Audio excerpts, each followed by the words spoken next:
Buenos días. Es un privilegio estar acá. Esta es mi segunda vez en Saldán. La primera fue el día de la ordenación del pastor Ariel, que hubo la firma de membresía, vino Sam, predicó, y luego no pudimos venir por la pandemia. Y siempre teníamos la idea de visitar y qué bueno que se dio esta oportunidad. Estamos muy felices de poder estar acá. Es un privilegio para nosotros. Y oro que el Señor sea siempre glorificado en esta iglesia y en nuestras vidas. Verá que estoy muy feliz de estar aquí. Y bueno, por favor, acompáñenme con sus Biblias en Mateo capítulo 20, versículo 1. Mateo capítulo 20, versículo 1. La famosa parábola de los obreros de la viña. Yo voy a leer la Nueva Biblia de las Américas. Dice así. Mateo 20, versículo 1. Porque el reino de los cielos es semejante a un hacendado que salió muy de mañana para contratar obreros para su viña. Y habiendo convenido con los obreros en 1 denario al día, los envió a su viña. Salió después, como a la hora tercera, y vio parados en la plaza a otros que estaban sin trabajo. Y a estos se les dijo: vayan también ustedes a la viña, y les daré lo que sea justo. Y ellos fueron. Volvió a salir como a la hora sexta y a la novena, e hizo lo mismo. Y saliendo como a la hora 11, encontró a otros parados y les dijo: ¿por qué han estado aquí parados todo el día sin trabajar? Ellos le dijeron: porque nadie nos ha contratado. Él les dijo: vayan también ustedes a la viña. Al atardecer, el señor de la viña dijo a su mayordomo: llama a los obreros y págales su jornal, comenzando por los últimos y terminando con los primeros. Cuando llegaron los que habían sido contratados como a la hora 11, cada uno recibió 1 denario. Cuando llegaron los que fueron contratados primero, pensaban que recibirían más, pero ellos también recibieron 1 denario cada uno. Y al recibirlo, murmuraban contra el hacendado, diciendo: estos últimos han trabajado solo 1 hora, pero usted los ha hecho iguales a nosotros, que hemos soportado el peso y el calor abrasador del día. Pero respondiendo el hacendado, dijo a uno de ellos: amigo, no te hago ninguna injusticia. ¿No conviniste conmigo en 1 denario? Toma lo que es tuyo y vete, pero yo quiero darle a este último lo mismo que a ti. ¿No me es lícito hacer lo que quiero con lo que es mío? ¿O es tu ojo malo porque yo soy bueno? Así, los últimos serán primeros y los primeros últimos. Padre, te damos gracias por tu palabra, te damos gracias por este tiempo. Queremos rogarte que en tu misericordia seas tú hablándonos, Señor, por medio de tu palabra, seas tú usándome a pesar de mí, y que seas tú obrando con tu Espíritu Santo para que podamos recibir lo que quieres decirnos por medio de ese texto, Señor. Te lo rogamos en Cristo Jesús. Amén.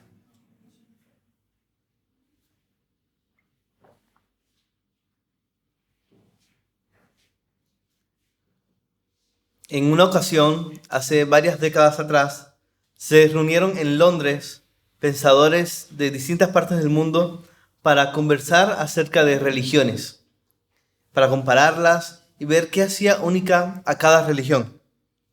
En un momento de la reunión, estos eruditos se preguntaron si el cristianismo tenía algo en particular que no pudiera hallarse en ninguna otra religión en el mundo.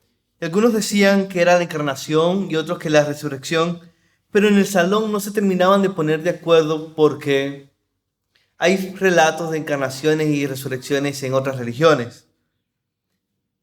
En ese instante entró C.S. Lewis al salón. Él fue un apologista y escritor cristiano muy famoso del siglo pasado. Y cuando preguntó a qué se debía la discusión, y le dijeron que estaban buscando entender qué hacía único el cristianismo, él dijo: eso es muy fácil, el concepto de la gracia. Y las personas que lo escucharon tuvieron que estar de acuerdo. Es algo único de nuestra fe, el concepto de la gracia. Por supuesto, podemos pensar en muchas cosas únicas del cristianismo, incluso en la comprensión de la encarnación y de la resurrección, que es totalmente diferente a lo que enseñan otras religiones. Pero la gracia es crucial en nuestra fe. Si tú quitas de la Biblia el mensaje de la gracia, tú te quedas sin cristianismo. Tú te quedas sin evangelio. Según las otras religiones en el mundo, nuestro desempeño, nuestra forma de vivir, lo mucho que nosotros hacemos o que no hacemos, determina lo que vamos a recibir. Tu desempeño determina lo que recibes.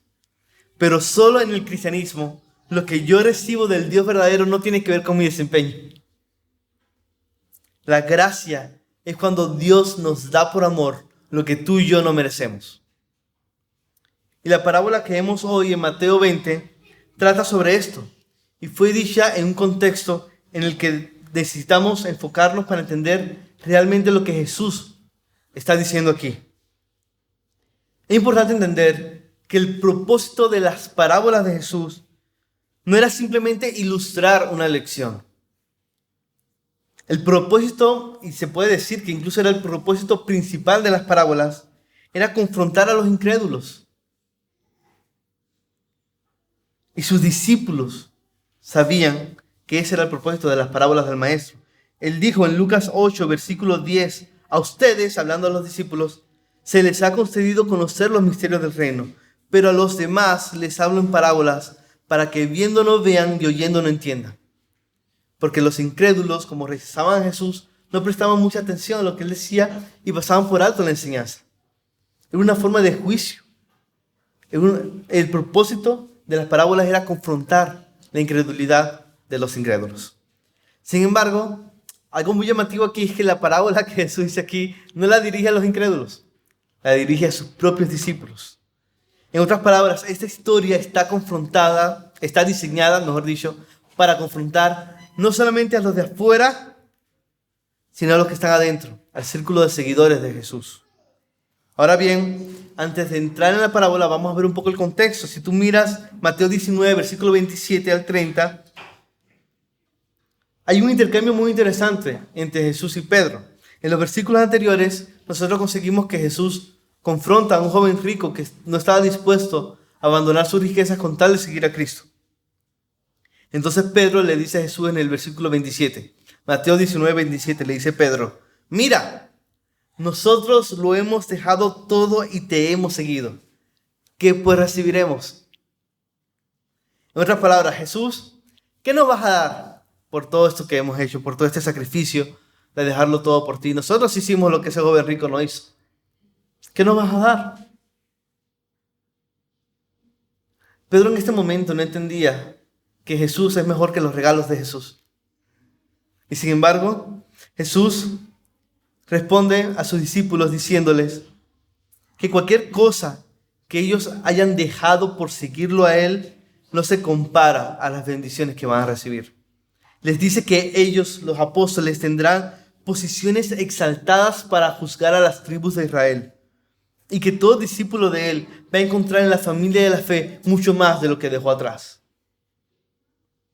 Y entonces Jesús les dice que muchos primeros serán últimos y los últimos primeros. Eso es lo que dice el versículo 28. Jesús les dijo, en verdad les digo que ustedes que me han seguido en la regeneración, cuando el Hijo del Hombre se siente en el trono de su gloria, ustedes se sentarán también sobre 12 tronos para juzgar a las 12 tribus de Israel. Y todo el que haya dejado casa, su hermano, su hermana, su padre o madre o hijos o tierra por mi nombre, recibirá 100 veces más y heredará la vida eterna. Pero muchos primeros serán últimos y los últimos primeros. Pregunta, ¿qué significa eso de que muchos primeros serán últimos y los últimos primeros? Se han escrito muchas teorías sobre qué significa exactamente esa declaración de Jesús. Y teorías que pueden llegar a ser muy llamativas, ¿no? Que como los últimos en el rapto van a ser los... No. Hay todo tipo de teorías, pero yo creo que lo importante es dejar que este pasaje nos hable con toda su fuerza. Jesús mismo nos enseña a qué se refiere cuando dice que muchos primeros serán últimos y los últimos primeros, porque eso es lo que Él quiere ilustrar en esta parábola. Fue para ilustrar ese punto que Él dijo esta parábola que vale la pena leer de nuevo una vez más para prestar un poco más de atención a algunos detalles que vemos allí. Mateo 20, versículo 1. Porque el reino de los cielos es semejante a un hacendado que salió muy de mañana para contratar obreros para su viña. Interesante, no se nos dice si él realmente necesitaba esos obreros o no. Simplemente salió a buscarlos, puede que ya tuviera obreros. Es un detalle que no nos dice el texto. Y habiendo convenido con los obreros en un denario al día, que era el salario normal de un día de trabajo, los envió a su viña. Salió después a la hora tercera, ya habían pasado varias horas de trabajo, varias horas de la jornada diaria, y vio parados en la plaza a otros que estaban sin trabajo. Tampoco sabemos por qué estaban sin trabajo. No sabemos si los habían expulsado o despedido del otro trabajo, o si eran unos holgazanes. Pero a estos les dijo: vayan también ustedes a la viña, y les daré lo que sea justo. Y ellos fueron. Volvió a salir como a la hora sexta y a la novena, e hizo lo mismo. Y saliendo como a la hora 11. Eso es casi la última hora de trabajo. Encontró a otros parados, otra versión dice desocupados, y les dijo: ¿por qué han estado aquí parados todo el día sin trabajar? Ellos le dijeron: porque nadie nos ha contratado. Él les dijo: vayan también ustedes a la viña. O sea, ya el día está oscureciendo, ya no hay casi trabajo, pero vayan, van a tener trabajo allí. Le vamos a dar algo por eso. ¿Puedes ver lo generoso que es este hombre? Este hombre tiene la clara intención de buscar trabajadores para su viña. Al atardecer, el señor de la viña dijo a su mayordomo: llama a los obreros y págales su jornal, comenzando por los últimos y terminando con los primeros. Págales de primero a los últimos que entraron y les vas pagando así y vas terminando pagándole a los primeros que llegaron. Cuando llegaron los que habían sido contratados como a la hora 11, cada uno recibió un denario. O sea, tú te imaginas, llegas el día de trabajo, llegas a la última hora antes del cierre y te pagan como si trabajaste el día completo. ¡Cuánta generosidad! Cuando llegaron los que fueron contratados primero, entonces pensaban que recibirían más. Pero ellos también recibieron un denario cada uno. Estos que sí estuvieron el día completo también recibieron un denario. Y allí entra el conflicto. Al recibirlo, murmuraban contra el hacendado diciendo: estos últimos han trabajado solo 1 hora, pero usted nos ha hecho iguales a nosotros, que hemos soportado el peso y el calor abrasador del día. En otras palabras, usted no es justo. Pero respondiendo el hacendado, dijo a uno de ellos: amigo, no te hago ninguna injusticia. ¿No conviniste conmigo en un denario? Eso era lo que ellos querían. Si volvemos a la parábola, no fue el hacendado que estableció el precio de un denario. Parece que son ellos los que convinieron el precio de un denario al día. Toma lo que es tuyo y vete. Pero yo quiero darle a este último lo mismo que a ti. ¿No me es lícito hacer lo que quiero con lo que es mío? ¿O es tu ojo malo, es decir, tienes envidia porque yo soy bueno? Y dice Jesús: así los últimos serán primeros y los primeros últimos. Y aquí Jesús hace un juego de palabras. Aquí él cambia el orden de la frase anterior para reflejar el orden en que fueron pagados los obreros de la viña. Podemos ver que con esta parábola Jesús nos enseña a qué se refiere su dicho de que muchos primeros serán últimos y muchos últimos serán primeros. Se refiere a que en el reino de Dios las recompensas y bendiciones que recibimos no se deben a qué tanto trabajamos. Si fuiste el que más trabajaste o el que menos trabajó, no se basa en tu desempeño, sino que se debe en primer lugar a su generosidad. Nuestro desempeño no determina lo que recibimos de parte de Dios. Es el mensaje de la gracia. La gracia de Dios está por encima de nuestras nociones sobre cuánto merecemos que en Dios nos dé con base a lo que hacemos o no hacemos. Es como si Jesús dijera: Pedro, a ti y a los demás discípulos les voy a dar muchas bendiciones, porque eso prometí, pero no olvides que yo soy el Señor, que yo soy soberano para dar lo que yo quiera como yo quiera. No creas, Pedro, que lo que tú haces por mí determina lo que yo te voy a dar. Eso lo determina mi generosidad, eso lo determina mi amor, eso lo determina mi gracia. Hay personas, Pedro, que harán menos que tú y yo les voy a dar mucho si así lo quiero y lo mismo al revés. Ahora, el punto en esa parábola no es que todos los creyentes van a recibir las mismas recompensas en esta vida y en la venidera, ya que leemos en otras partes que va a haber galardones específicos para los cristianos en el cielo. De hecho, acabamos de ver que los apóstoles de Jesús estarán sentados en lugares especiales de honor. La gracia de Dios hace primeros algunos que son últimos, y de eso se trata. El punto de la parábola no es que todos vamos a recibir las mismas recompensas, sino que las recompensas en el reino de Dios dependen de la gracia soberana de Dios, y su generosidad está por encima de nuestras expectativas y de cualquier cosa que nosotros hagamos. El punto es que las recompensas en el reino de Dios dependen únicamente de su gracia soberana. En otras palabras, el Señor no tiene por qué recompensarnos. Nosotros somos la criatura, Él es el creador, nosotros somos sus siervos, Él es el rey. Él no tiene que recompensarnos. Y si pensamos que podemos determinar o predecir cómo vendrán las bendiciones del Señor sobre nosotros, estamos equivocados, porque Dios es soberano en su reino y nosotros no.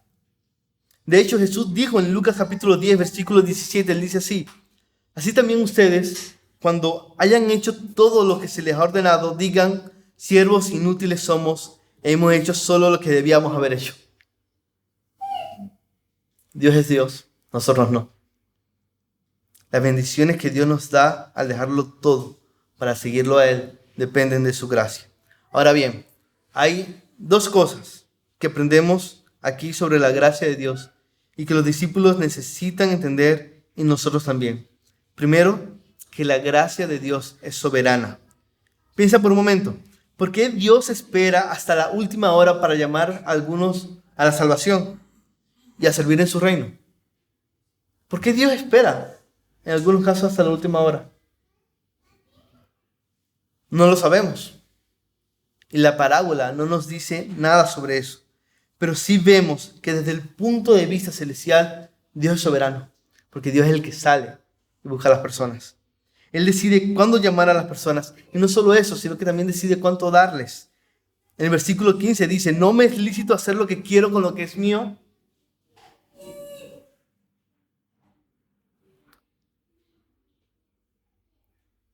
Cada día estoy más convencido de que esta es la enseñanza más ofensiva en toda la Escritura. La más ofensiva para nuestro orgullo y egocentrismo humano. Es la enseñanza de la soberanía de Dios sobre nuestras vidas, en su reino, en nuestra salvación. Me confronta a diario, y no solamente a mí, es una enseñanza controversial en el cuerpo de Cristo. Porque incluso muchos cristianos pueden estar de acuerdo en muchas cosas del Evangelio, pero cuando traes el tema de la soberanía de Dios, de su elección, de su poder, de su generosidad, mucho legalismo es confrontado. Y pueden surgir incluso algunos debates intensos. Y es por eso que muchas veces queremos disminuir la importancia de esta enseñanza. Somos orgullosos por naturaleza y no nos gusta darle espacio a Dios como soberano. Y queremos dejar un espacio para nosotros, para nuestra autonomía, para nuestros méritos. Pero debemos ser humildes y reconocer lo que la Biblia dice sobre Dios. El apóstol Pablo habla de esto en Romanos 9. Cuando hablaba de la soberanía de Dios en la salvación, la gente objetaba diciendo: esa soberanía no es justa. ¿Y qué le responde Pablo? Romanos 9, versículo 20. ¿Quién eres tú para que alterques con Dios? ¿Quién eres tú para que decidas por Dios? Dios les da a algunas personas juicio y a la otra persona les da gracia. A ninguna persona le da injusticia. La forma en que Dios reparte sus bendiciones, misericordias y galardones dependen en última instancia de la soberanía, y eso debería hacernos agradecidos, porque Dios no tenía que salvarnos y lo hizo. Eso debería llenarnos de gozo, eso debería llenarnos de asombro, hermanos. Nosotros no podemos forzar obligar a Dios y tampoco podemos meterlo en una cajita teológica para que se amolde a nuestras ideas sobre cómo queremos que Él nos bendiga o cómo queremos que Él bendiga a otras personas. Él es soberano. Ahora bien, no solamente vemos aquí que Dios es soberano, que la gracia de Dios es soberana, sino que también vemos que la gracia de Dios es generosa. Y eso es lo segundo que vemos, la gracia de Dios es generosa. Dios no cuenta las cosas como nosotros las contamos. En el reino de este mundo no hay verdadera gracia, pero en el reino de Dios sí la hay. Nosotros vemos un ejemplo de esto en el ladrón que murió crucificado al lado de la cruz de Jesús. ¿Ustedes han leído eso? Está en Lucas 23. Este hombre, al parecer, vivió toda su vida apartado de Dios, pero justo cuando estaba muriendo, se arrepintió de su maldad, creyó en Jesús y Él le prometió vida eterna. Así de inmensa es la gracia de Dios. Dios no es malvado o resentido con las personas que entran tarde a su reino. En cambio, Él es más generoso de lo que nuestras mentes pueden concebir. Porque no hay ningún pecado que en Cristo no podamos ver a un Dios dispuesto a perdonarlo, dispuesto a recibirnos. Él es más generoso de lo que nosotros imaginamos. Entonces vemos que las bendiciones que Dios nos da dependen de su soberanía y de su generosidad. Necesitamos entender que esta parábola entonces nos habla a nosotros. Esta parábola nos habla a nosotros. Necesitamos comprender mejor la gracia de Dios porque somos expertos en contabilizar todo lo que hacemos. Somos como los primeros hombres de esta parábola, pendientes del todo el sol que tomamos y de todo el peso que llevamos, de cómo leemos la Biblia y de cómo servimos a veces en la iglesia. Y sinceramente somos a veces egocéntricos en vez de olvidarnos de nosotros mismos para estar enfocados en Dios. Y es debido a eso, debido a que siempre estamos contabilizando lo que hacemos como legalistas de closet, que muchas veces actuamos de la forma patética en que actuaron estos hombres en la parábola, queriendo exigir al hacendado lo que no les correspondía. Yo a veces soy así. Esa actitud contabilizadora de Señor, yo hice esto, tienes que darme esto. Esa es una actitud legalista. Y es una actitud que nos conduce a olvidar la generosidad de Dios. Pero no solamente eso, sino que también necesitamos comprender mejor la gracia de Dios, porque somos expertos por naturaleza humana debido a nuestro pecado, somos expertos en querer fijar las condiciones de nuestra relación con Él.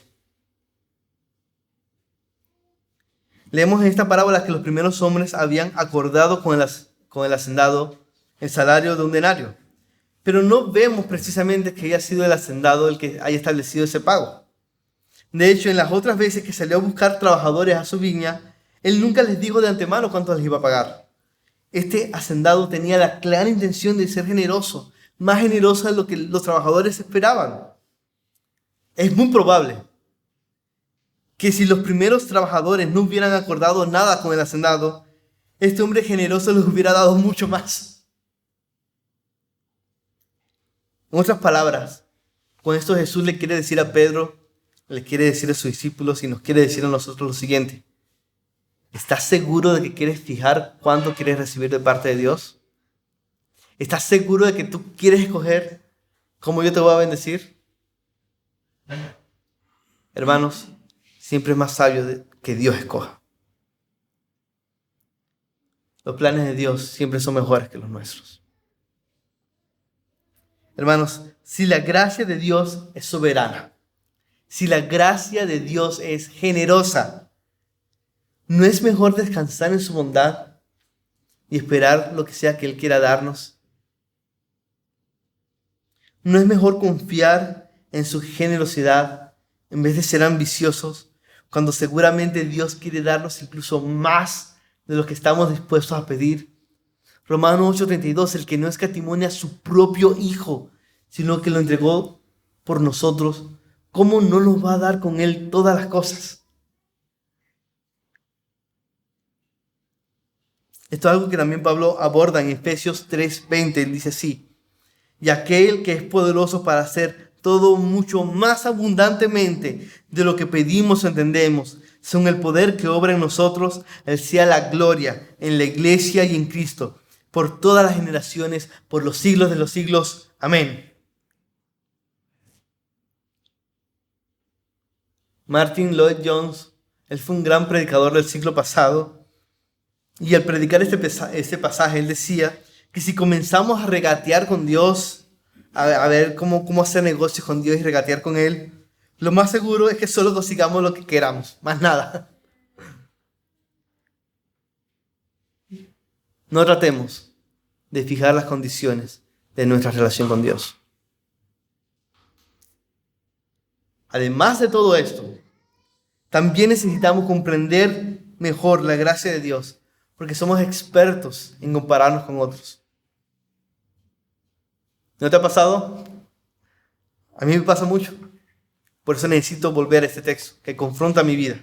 Y espero que también confronte la tuya. Cuando olvidamos que todo en la vida cristiana es por gracia, somos propensos a vivir comparándonos con otros hermanos de la iglesia, con otras personas, en vez de estar enfocados en Dios con alegría y gozo, porque todo lo que tenemos no lo merecemos. Pero cuando vemos que Dios bendice a un hermano de manera especial, por ejemplo, somos tentados a creer que Dios es injusto con nosotros, como los primeros hombres de esta parábola que acusaron al hacendado de ser injusto.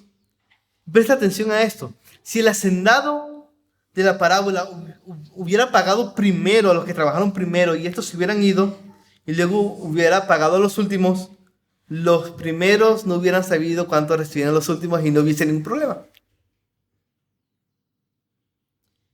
En otras palabras, cuando los primeros de la parábola vieron la bondad del hacendado hacia los últimos, salió a relucir el verdadero carácter de ellos.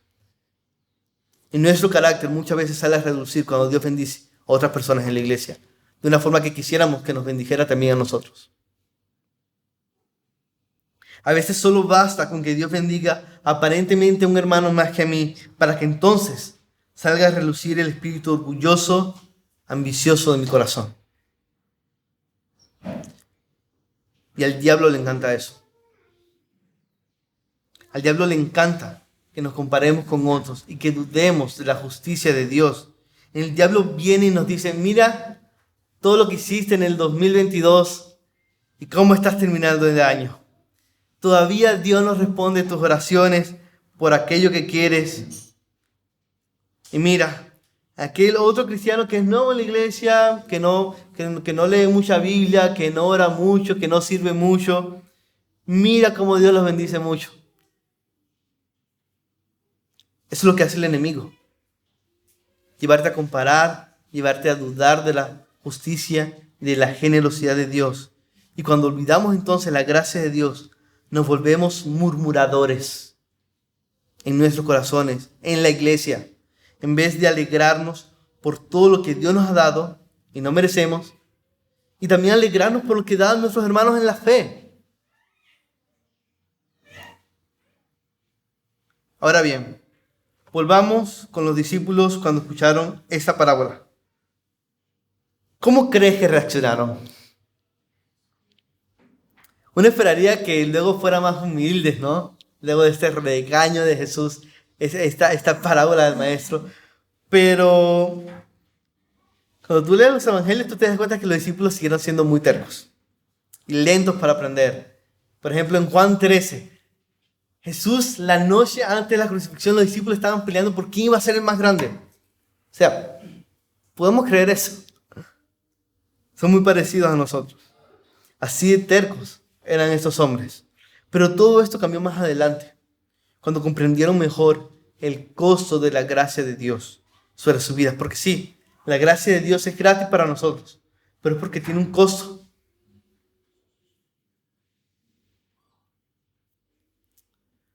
Si alguien te da un regalo maravilloso que jamás merecerás, es comprensible que te sientas agradecido con esa persona. Pero si comprendes que no solo no mereces ese regalo, sino que tú mereces todo lo opuesto, y que ese regalo tiene un precio incalculable, más humilde y más agradecido vas a ser. Hermanos, la gracia de Dios es gratis para nosotros, pero no porque la merezcamos, sino porque alguien pagó por ella. Cuando nosotros más bien merecemos la condenación eterna por nuestro pecado, por nuestra rebelión, por nuestra idolatría, de poner a otras cosas en el lugar que solamente Dios merece en nuestras vidas. Cristo murió por pecadores en la cruz del Calvario. Según los Corintios 5:21 lo dice claramente: al que no conoció pecado, por nosotros lo hizo pecado para que nosotros fuésemos hechos justicia de Dios en él. Dios trató a Jesús como si hubiera vivido mi vida, para tratarme a mí como si hubiera vivido su vida. Y así es como recibimos la gracia de Dios. Los discípulos de Jesús fueron tercos y no entendieron bien la gracia de Dios ilustrada en esta parábola hasta luego de que Cristo murió. ¿Y sabes qué significa esto para nosotros? Significa que si esta parábola fue confrontante para los discípulos cuando la escucharon, es sin duda más confrontante para nosotros después.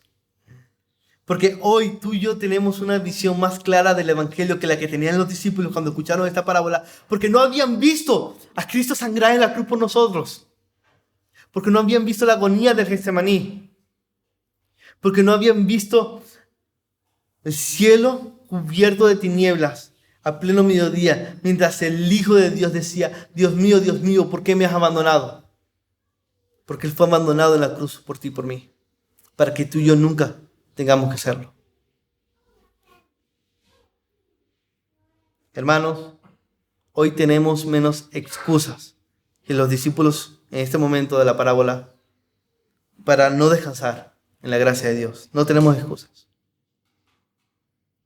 Entonces, es a considerar toda la generosidad y soberanía de Dios y todo esto que hemos hablado, que yo quisiera terminar este mensaje con dos llamados. Primero, un llamado a los no creyentes que están aquí. Ven a Cristo hoy. Tal vez has venido muchas veces a la iglesia, pero no has venido necesariamente a Cristo. Y tal vez creas que puedes venir a Cristo más tarde, como los trabajadores de la última hora,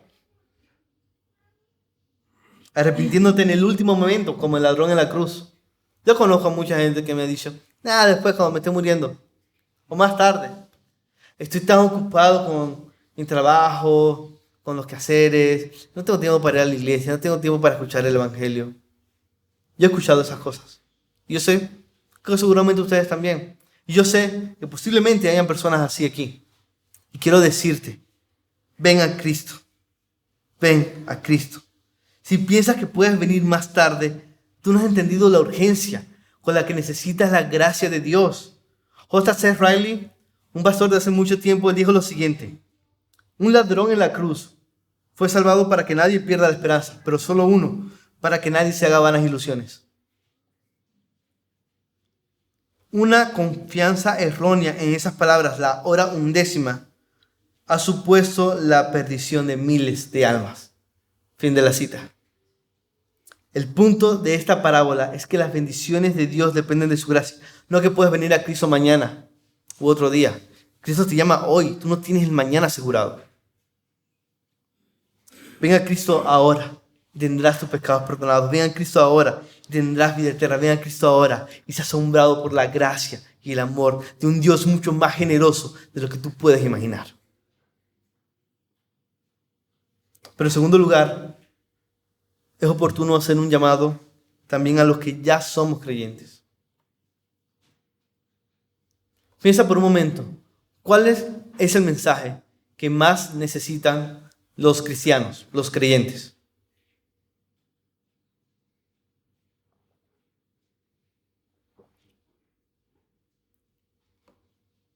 Nosotros sabemos por la palabra que lo que el mundo más necesita es el mensaje de la gracia de Dios, el mensaje del Evangelio, una gracia que se nos revela en Cristo. Pero ¿qué es lo que más necesita entender alguien que ya es creyente?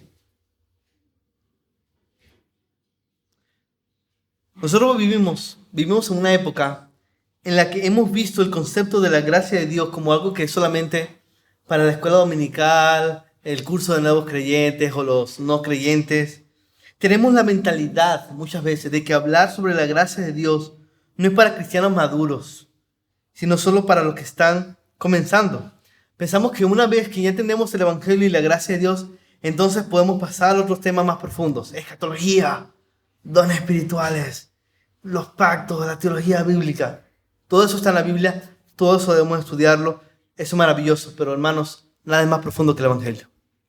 Nada es más profundo que la gracia de Dios. La realidad que nos muestra la Biblia es que el mensaje que más necesitamos los creyentes fue el mismo mensaje que necesitamos en nuestro primer día como creyentes y que necesitábamos antes de ser creyentes, y es el mensaje de la gracia de Dios. Recuerda que Jesús dice esta parábola a sus discípulos que ya habían dejado todo para seguirle.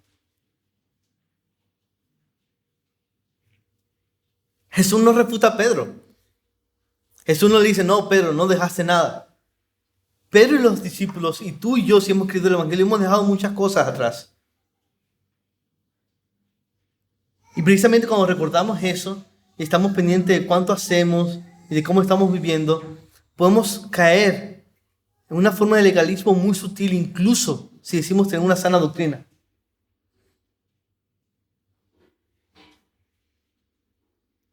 Debemos cuidar nuestros corazones, hermanos. ¿Tú no te das cuenta de que cartas como Romanos o Efesios, que explican el Evangelio y que hablan de la gracia de Dios, fueron escritas por Pablo primeramente para cristianos, para gente que ya es creyente, para gente que ya conocía el Evangelio? Todos los días los creyentes necesitamos recordar que todo en la vida cristiana es por gracia. Porque cuando nos olvidamos de eso, pasa lo que mencionamos. Nos volvemos comparadores, murmuradores, envidiosos como los primeros hombres de esta parábola. Yo mismo debo confesar que esta parábola que leímos me confronta con frecuencia, porque estoy en contextos en los que soy comparado a tentarme a otros. No sé cuáles son tus tentaciones particulares, pero en mi caso, por dar un ejemplo, yo sirvo a Dios en internet, aparte de lo que hago en la iglesia, trabajo con algunos ministerios, y soy muy tentado a compararme con otros y creer que Dios no es justo conmigo. En internet es horrible. Tú miras los me gusta, miras las estadísticas, miras cómo todo el mundo quiere ser influencer y cosas así, y uno se siente raro porque uno quiere servir al Señor, ¿no? Y no quiere caer en autopromociones, y ves que otros se autopromocionan, y ves que como se ha vuelto toda una cultura rara en medio de eso que no me gusta, y veo que todos los días sale una persona con unas plataformas y con un blog que empieza a crecer, y es fácil para mí inclinarme a exigir que Dios me dé más bendiciones porque he trabajado más que otros. Es fácil inclinarme a llenarme de amargura y llenarme de frustración. Es fácil abandonar el gozo que debo tener como creyente cuando olvido la gracia de Dios. Pero esta enseñanza me devuelve la alegría. Esta enseñanza me devuelve la vitalidad. Esta enseñanza me devuelve la confianza en Dios. Y me humilla, porque me recuerda que Dios no me debe una plataforma más grande y que Dios no me debe el privilegio de que yo sea usado por Él. Yo no merezco nada en última instancia, hermanos. Si Dios bendice a un creyente que ha hecho menos que yo, gloria a Dios por eso. Recordar la gracia de Dios me confronta así. Y entonces quiero preguntarte, ¿cómo te confronta a ti? ¿De qué formas te comparas con otras personas? ¿De qué formas crees que Dios ha sido injusto contigo? ¿De qué formas eres tentado a dudar de la generosidad y el amor de Dios hacia tu vida? ¿Cuáles son las tentaciones en medio de las cuales tú necesitas recordar esta verdad? Yo no las conozco, pero yo sé que tú sí las sabes. ¿Cómo confronta este mensaje de la gracia de Dios tu corazón en tus circunstancias actuales? Y cuando pensamos en la gracia, nosotros podemos ver que va más allá todavía, porque en realidad, volviendo a mi ejemplo personal, si yo soy honesto conmigo, puedo ver que yo no soy de los cristianos que más han trabajado para el Señor, ni que más devotos y entregados han sido a Él en su vida espiritual. Hay personas que han sudado mucho más que yo por el Señor, que han servido más y que sin embargo parece que Dios me ha dado tanto o más que a ellas. Y eso me confronta más aún. y me conduce a maravillarme más ante la gracia de Dios. Y esta es una de las muchas formas en que esta parábola me confronta en mis circunstancias particulares y también me afecta a las tuyas. Ya te invité a reflexionar en cuáles son las áreas en las que tú necesitas recordar la gracia de Dios para evitar compararte y llenarte de amargura. Pero ahora quiero preguntarte, ¿cuáles son las áreas de tu vida en las que no has reconocido la gracia de Dios? Todo lo que Dios te ha dado y no mereces. Hermanos, en la vida cristiana no basta con comenzar bien, hay que continuar bien y lo hacemos cuando recordamos la gracia de Dios. Todos los días, porque entonces vamos a ser agradecidos en todas las áreas de nuestras vidas.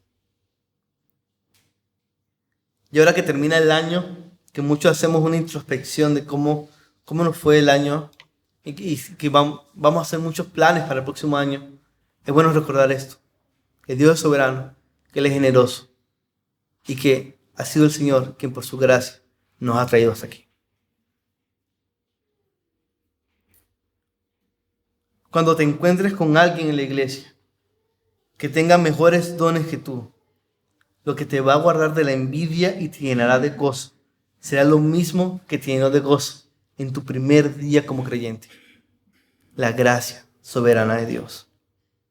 Cuando Dios le dé primero a otro hermano lo que tú has pedido por años,